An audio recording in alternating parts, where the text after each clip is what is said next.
If there's one thing that's clear about the video game industry, it's that they love lying to us. In the complete and total chaos that we are currently living within the industry, be that from Nvidia deciding that they don't actually make GPUs for gamers anymore, only for AI, to AAA publishers falling like flies with every subsequent flop they have tried over and over to tell us that the current situation within the video game industry is not their fault. It doesn't matter whose fault it is. It's anybody but theirs. It's inflation, it's the economy, it's tariffs, it's gamers' tastes shifting, but we are doing the best we can. But now, we have actual data, courtesy of Game Discover Co., proving that the trends are clear. Video games aren't doing worse. People are spending money on video games to the same pace that they have in the past, and while this year has seen a bit of a boost thanks to the Switch 2 releasing, the truth is that when it comes to software spending, we're seeing the same aligned growth or stability that we've seen for a while. Gaming is doing just fine. The difference in the trends is that gamers are spending considerably less money on AAA premium-priced slop and spending considerably more on smaller indie titles. I don't know how this could happen. It's not like they keep giving us the most garbage stuff imaginable. And yes, I'm showing you footage of Ubisoft's new Assassin's Creed Attack on Titan collab that they released as a Merry Christmas present, I guess. An absolutely terrible 30-minute quest line that ends in advertisements for new cosmetics in your single-player game.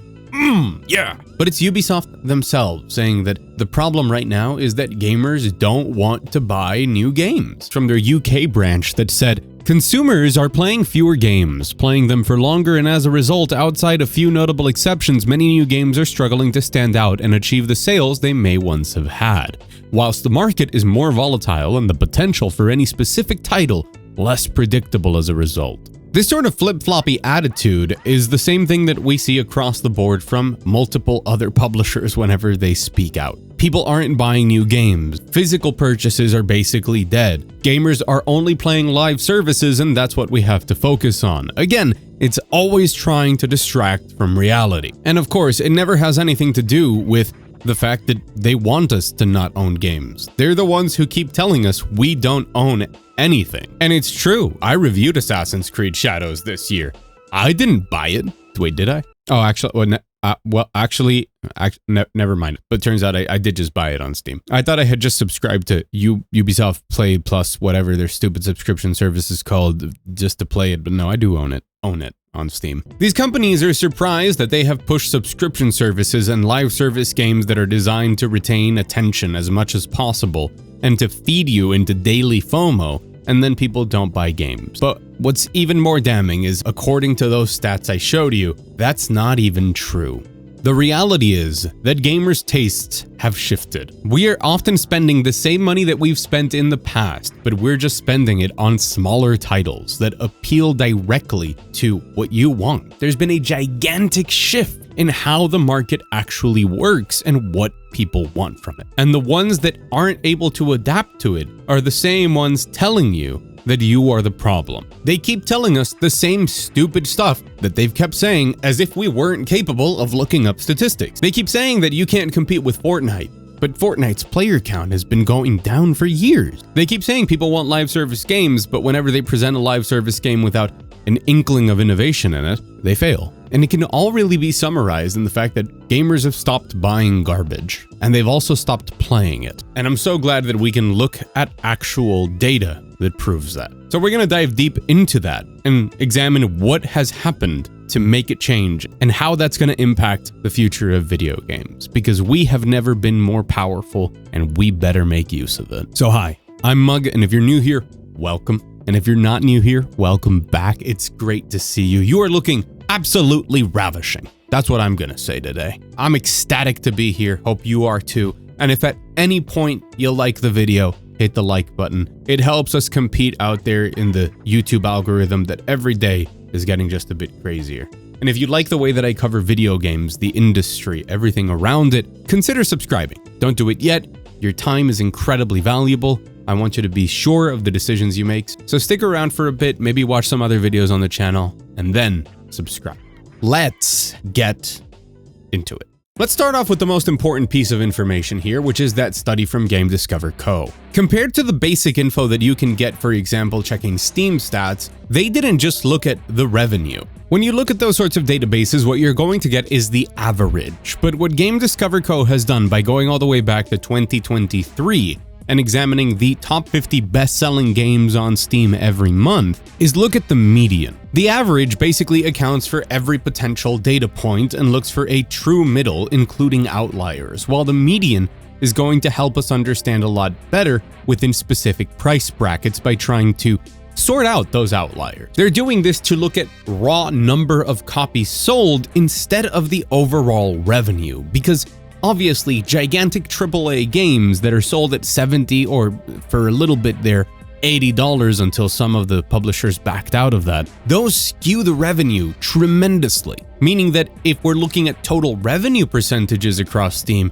those games are always going to stand out. But looking at the actual number of copies sold of a game tells a completely different story that directly contradicts all these topics of gamers are buying less games. The median price from 2023 to now has dropped by 20%, from $19.50 to $15.64. It doesn't stop there though, because if we also apply the median to revenue, we'll also see that the median price of games, when sorting by revenue, goes down 14%. In other words, gamers are buying cheaper games. Games around the $10 mark, highly replayable games that offer more niche experiences that cater towards them. But even then, some of the most popular games of the last years have been considerably cheaper titles. These are data points that we can look at and determine an actual trend that's happening.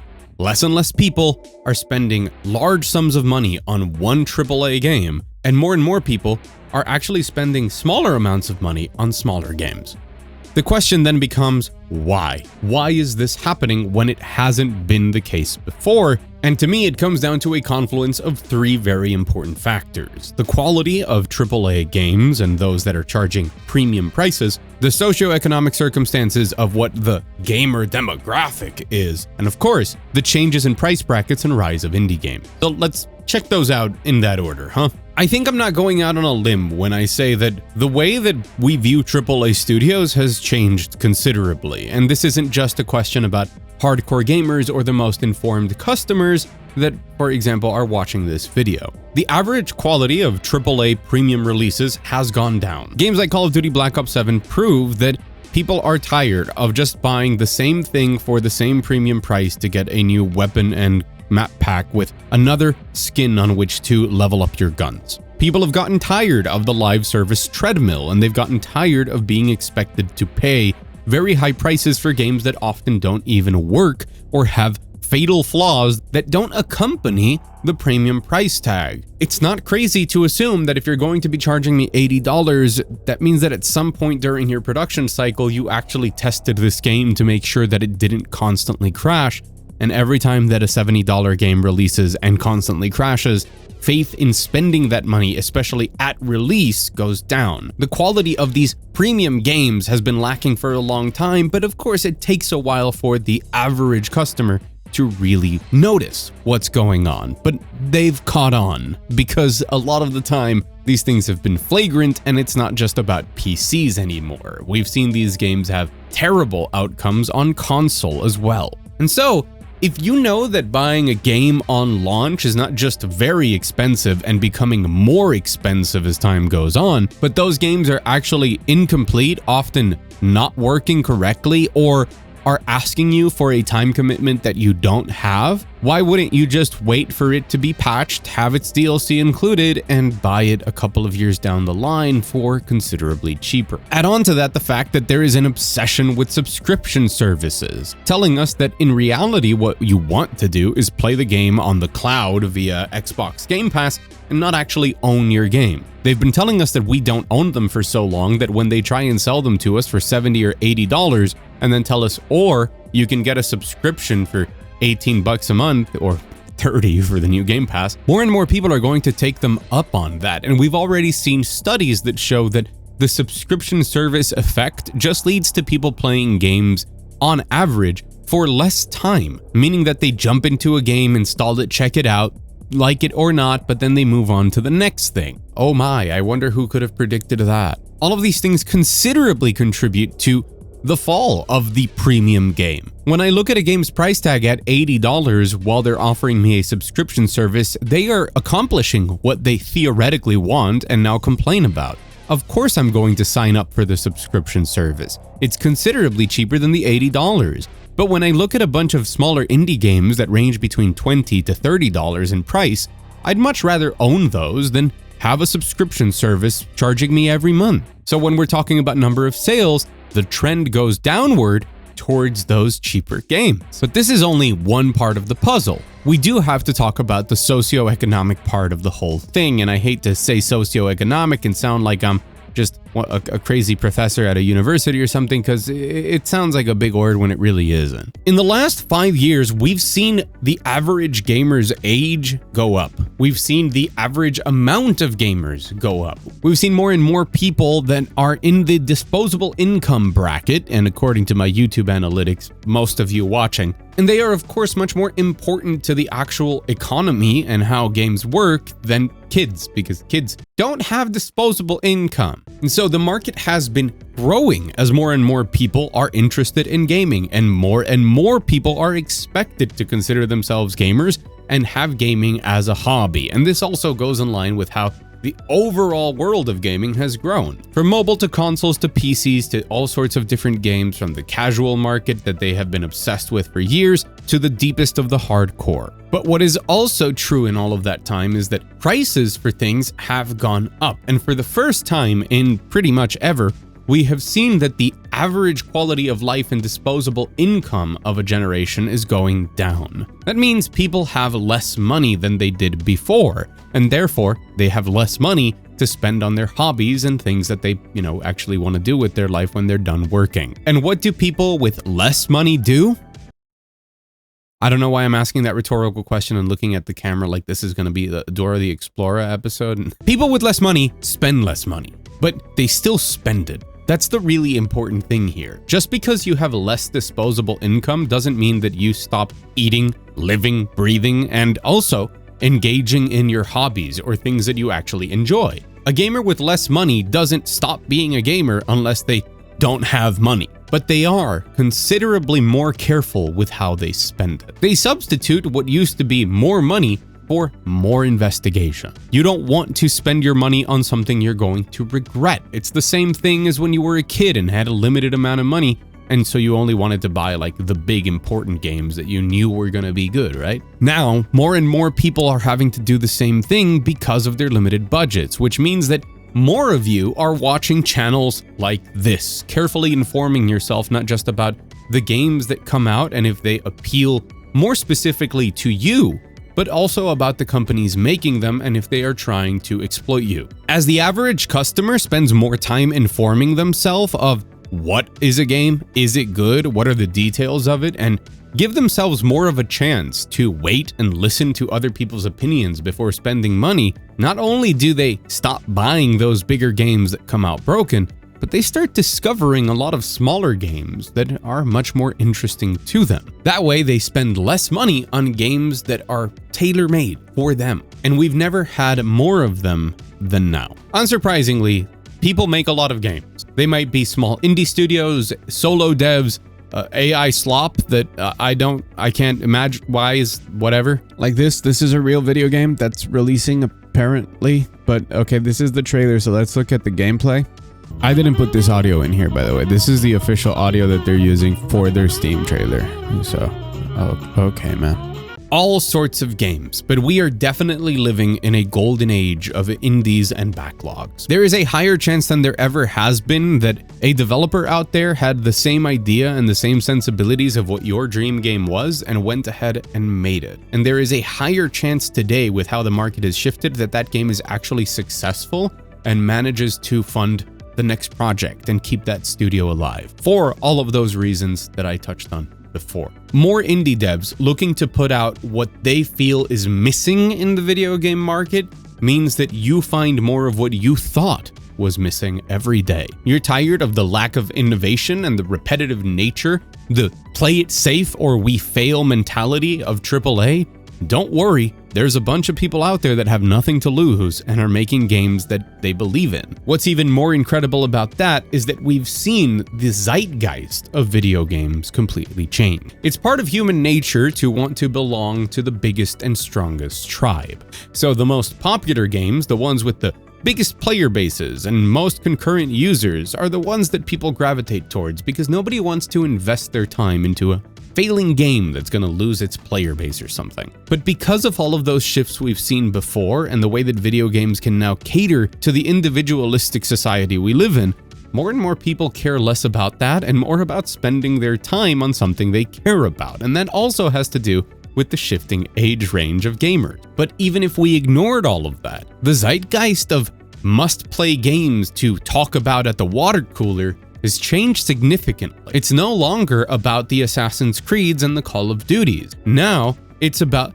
Peak and Are We There Yet? It used to be Borderlands 4, and now it's Megabonk. And of course, the Hollow Knight Silksongs of it all. Sure, Hollow Knight Silksong per units is one of the best-selling games of the year, and that's because everybody bought it. But the fact that it was $20 helped a lot in that. You might say that everybody knew what Hollow Knight Silksong was. It's a massive IP despite it being a tiny indie game. But the truth is that the $20 price tag helps make it so that the buzz that everybody hears about it, the known quantity that it becomes, even if you're not sure if it's going to be for you, you're much more willing to throw down $20 for something that everybody's excited about than you are throwing down $80. And the same thing happens with a ton of indie games nowadays. People are much more willing to join in and give that zeitgeist a try when those prices are lower and focused on something different and innovative. And as people actually give it a try, those player numbers rise and they start to obtain cultural relevancy and new IPs are born. All of that in the lower price brackets where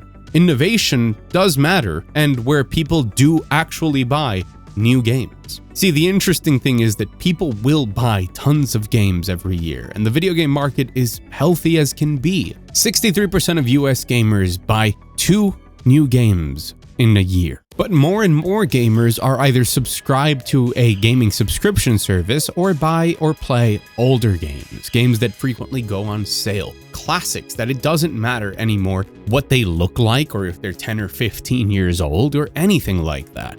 If the game is good, people will buy it for a lower price and enjoy the heck out of it. And we're seeing that applied to new games as well as we see that trend downward towards people wanting to buy cheaper, better made games feel tailor-made for you. We're in an indie renaissance, but also in a dramatic shift of the entire market that's going to be even more radical if some of the news I've been hearing about is true. And I personally think this isn't just a way to disrupt and destabilize the status quo of an industry that's been dominated by a bunch of idiots that don't know what they're doing at the top, but it's also just a healthy way of getting more and more games that we get to enjoy, actually good new games. Not just retreads and nostalgia bait of games that have already been played out, but they want to sell to us all over again. There is some huge potential news coming as well that has to do a lot with maybe the plateau of technology coming up